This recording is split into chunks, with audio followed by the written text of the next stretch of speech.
Excusez-moi. Hein. Deuxième partie de, en tout cas la suite de l'histoire de la belle-mère qui est venue rendre visite à sa fille qui a accouché des jumeaux. Donc, elle me dit, Madame Sol, maman a pris son vol, maman est partie. Dans la voiture, sur le retour dans la voiture, au retour, je demande à mon mari que je ne comprends pas, chérie. C'est quoi ce comportement que tu as affiché durant le séjour de ma mère à la maison? Je ne comprends pas. À peine maman était arrivée,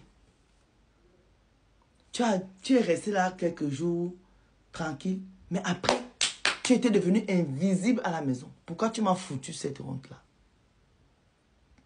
Est-ce que c'est normal ce que tu as fait? Est-ce que ce que tu as fait, la chérie, c'est normal?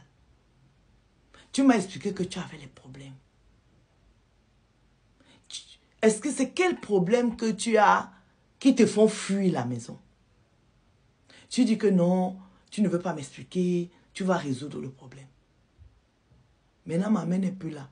On est dans la voiture avec les enfants. On est hors de la maison. Parlons un peu, mon chéri. Que passe? Mi amore? Qu'est-ce qui se passe? Yarilikan, Ishina là. Là, je parle ma langue l'ondoktuna. Ishena Onyala Yarilikan. Il faut que tu me dises ce qui ne va pas, ce qui se passe, mon cher chéri. C'est là où son mari lui dit, chéri, tu sais que je t'aime. Tu sais que je t'adore. Je te l'ai prouvé. J'ai tout fait pour te prouver que je t'aime. Mais, tu as raison.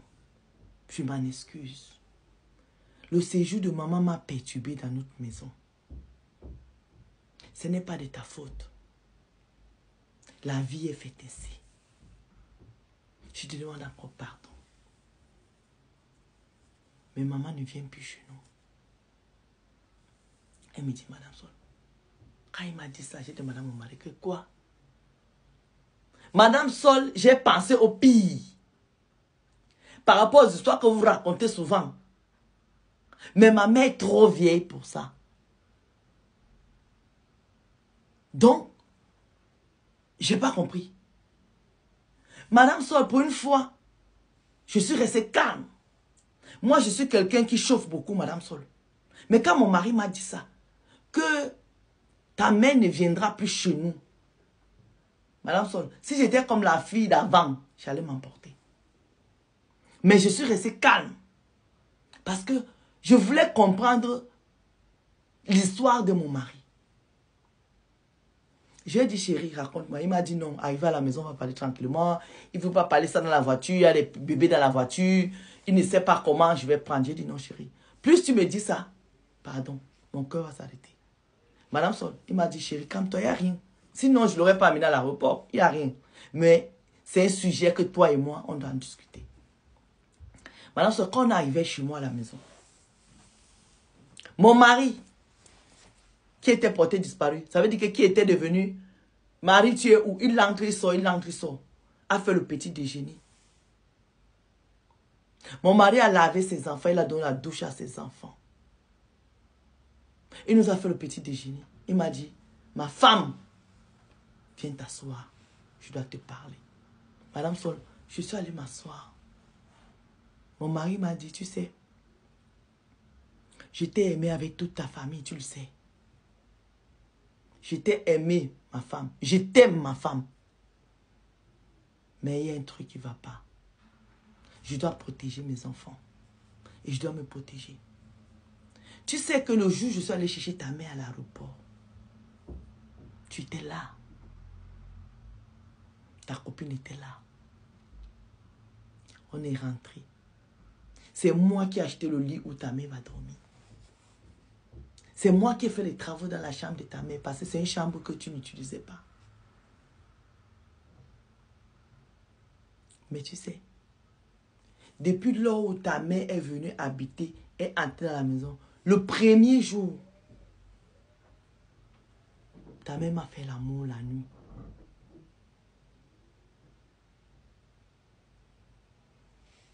Je n'ai pas compris. Deuxième jour, ta mère m'a fait l'amour la nuit. Ta mère m'a fait l'amour pendant une semaine. Est-ce que tu avais remarqué que je finissais mes nuits au salon? Il me dit oui. Je ne comprenais pas pourquoi. Et il dit à sa femme que après une semaine, il fallait qu'il se confie à quelqu'un. Il a appelé sa propre mère, alors lui qui l'a accouché. Que maman, tu sais que ma belle-mère ici, vu que tu m'avais envoyé des paliquets. Mais depuis une semaine que ma belle-mère est là, voilà ce qui se passe. Tu ne comprends pas. Depuis que je suis née, je n'ai jamais rêvé en train de faire l'amour à quelqu'un. Mais comment se fait-il que ma belle-mère vient chez moi pour nous aider avec les petits-enfants? Et dès lors où elle met pied dans ma maison, elle me fait l'amour la nuit. Et le pire, c'est que je prends mon pied. Donc, sa mère lui dit que, tu dis que ta belle-mère, depuis qu'elle est chez toi, elle dort, tu dors, elle te fait les choses des adultes la nuit. Et tu es content. Il dit à sa mère, oui. C'est lui qui explique ça à sa femme. C'est là où sa mère lui a dit, mon fils, pour le moment, ne dors plus là-bas.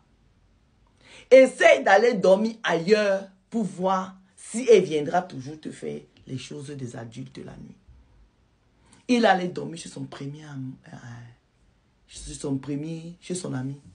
Parce que c'est un monsieur qui fait, il est vigile. Elle me dit, il est dans le vigile, dans la sécurité. Donc, quand il a dormi chez son ami là 2-3 fois, il a vu que sa belle-mère ne venait plus lui faire des trucs des adultes. Le monsieur là a jonglé avec son boulot. Bon, il a commencé à travailler la nuit. C'est pour ça qu'il ne dormait plus chez lui à la maison. Et il était tellement énervé que il ne prenait plus son argent à lui pour donner à sa femme pour payer quoi que ce soit. Donc sa mère lui a dit au village là-bas que ton argent là, tout ce que ta belle-mère peut utiliser, ça veut dire que tout ce qui peut servir à ta belle-mère, le loyer vu qu'elle dort dedans, la nourriture vu qu'elle mange, ne paye plus ces choses-là.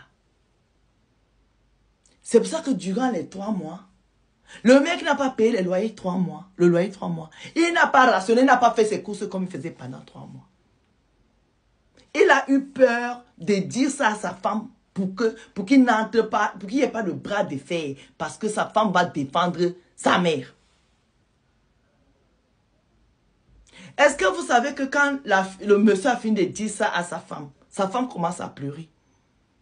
Il demande à sa femme, je suis désolé ma chérie. J'ai vécu cette situation très mal. Et je voulais que tu passes un bon séjour avec ta mère. C'est pourquoi je ne t'ai pas dit. Et ça, elle me dit, Madame Sol, j'ai dit à mon mari qu'il fallait me dire. Parce que mes frères ont eu ce même problème-là.